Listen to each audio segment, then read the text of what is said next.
Wow, betulkah guys?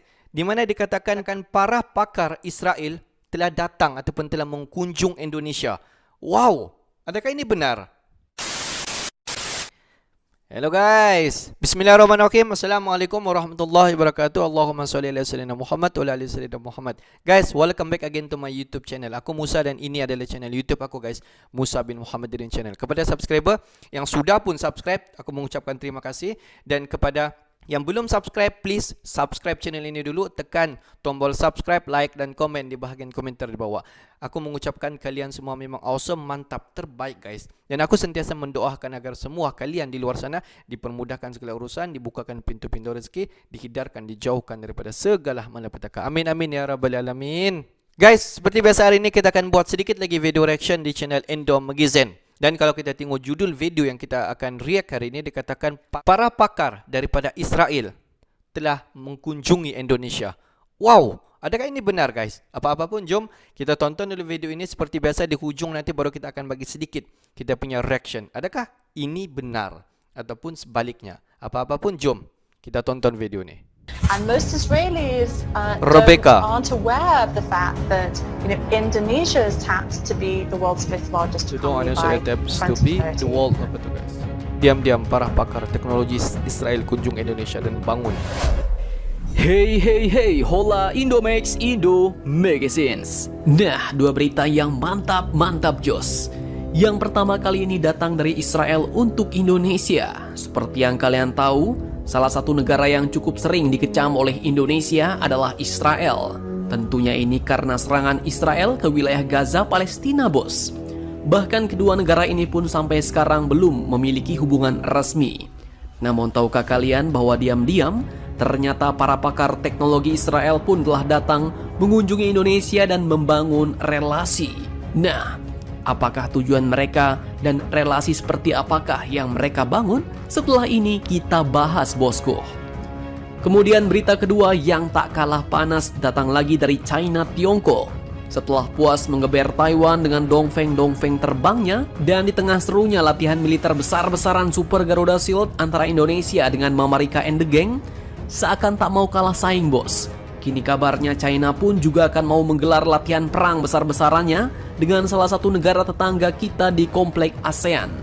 Bahkan China pun kabarnya akan mengerahkan pesawat pengebom tempurnya dalam latihan perang skala besar itu.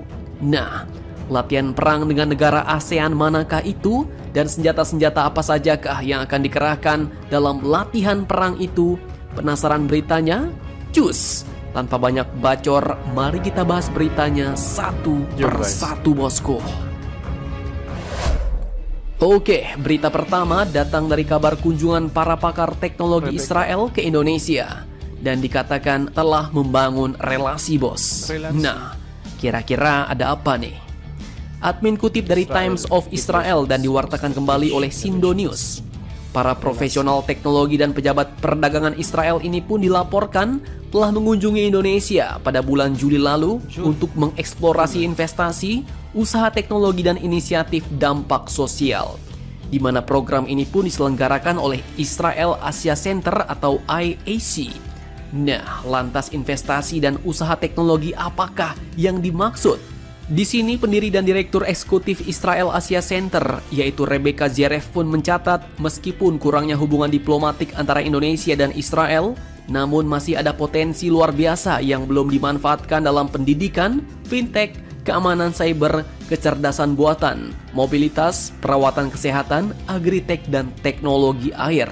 Nah, artinya kerjasama ini pun masih sebatas teknologi dalam pendidikan, kesehatan, dan keamanan cyber bos. Tidak ada yang berhubungan dengan senjata. Keamanan cyber ini pun artinya adalah praktik yang memastikan kerahasiaan, integritas, dan ketersediaan informasi agar terjaga dengan aman. Dan selain itu, mereka sebenarnya juga telah mengadakan program online selama 3 bulan yang bahkan telah diselenggarakan dan dihadiri oleh hampir 100 orang dari Israel dan juga Indonesia. Program online ini pun merupakan kesempatan bagi peserta dari kedua belah pihak untuk menceburkan diri ke dalam hubungan, di mana kali ini adalah pertama kalinya mereka bertemu langsung setelah berbulan-bulan lamanya hanya bisa bekerja lewat online. Delegasi Israel ini pun kabarnya bertemu dengan para pemimpin bisnis lokal, rektor universitas, pengusaha dan investor, serta mengunjungi pusat-pusat startup dan akselerator di ibu kota Indonesia, Jakarta. Menurut Israel Asia Center, perdagangan Israel-Indonesia pun mencapai sekitar 500 juta dolar per tahun. Dan pada tahun 2030, Indonesia pun diharapkan memiliki ekonomi terbesar kelima di dunia.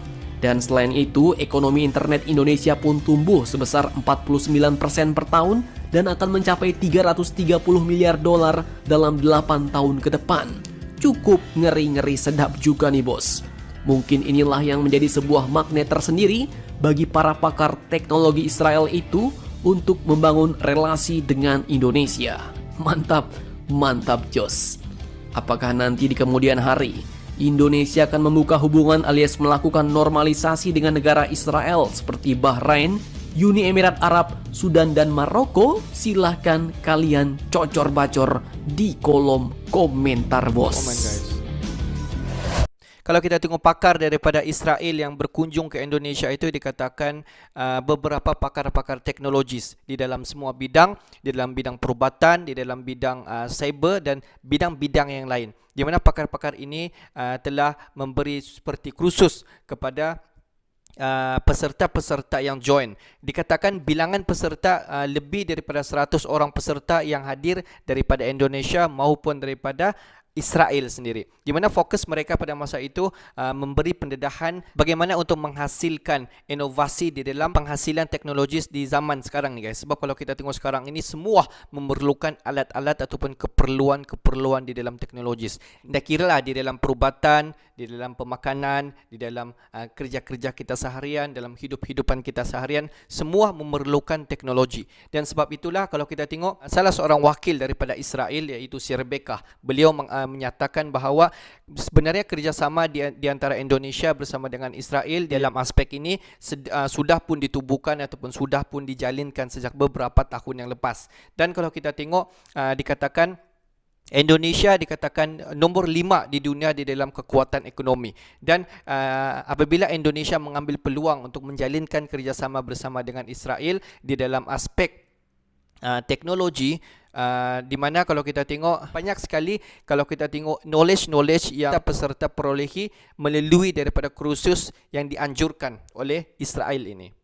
Di mana kalau kita tengok salah satu agensi yang buat program ini adalah Israel Asia Center. Di mana Israel Asia Center inilah yang menjalinkan kerjasama bersama dengan Indonesia di dalam menjalankan bengkel yang dikatakan teknologi. Bagaimana untuk mengaplikasi inovasi-inovasi teknologi pada zaman sekarang. Dan kalau kita dengar penjelasan video sebentar tadi, si Rebecca cakap banyak lagi teknologi-teknologi yang sekarang ini yang belum diaplikasikan di Indonesia. Terutama di dalam sistem pendidikan, di dalam sistem cyber, di dalam sistem teknologi yang diaplikasikan di dalam sesebuah pekerjaan dan banyak lagi guys kalau kita tengok yang dikatakan belum lagi diaplikasikan, digunakan secara langsung di Indonesia. Dan sebab itulah kalau kita tengok kenapa Israel menjalinkan kerjasama ini untuk menyalurkan inovasi ataupun menyalurkan segala inovasi-inovasi teknologis ini ke Indonesia guys.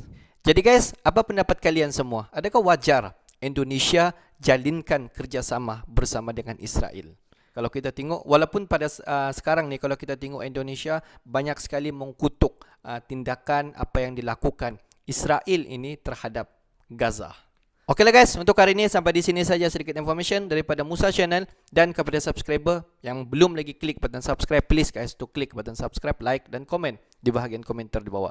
Akhir kata daripada Musa Channel, thanks for watching my video. Assalamualaikum warahmatullahi wabarakatuh. See you the next video.